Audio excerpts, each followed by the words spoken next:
Hey, what's up guys? So in this video we will see how to turn on and off charging sound and vibration on the Vivo Y200. Now to do that, just open the settings app on your smartphone and from here just scroll down and tap on sounds and vibration. And from here just scroll down, and if you want to disable the charging sound and vibration, just disable this toggle. Now, if you connect your smartphone to the charging cable and start charging your smartphone,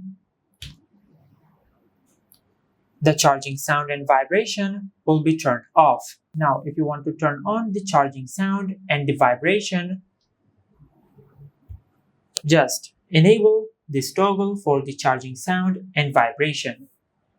Now, if you connect your smartphone to the charger and start charging your smartphone,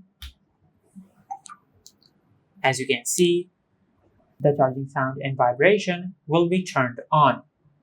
And this is how you can turn on or off charging sound and vibration on the Vivo Y200. If you found this video helpful, please like the video and subscribe to our channel and hit the bell icon to get notified when we upload a new video.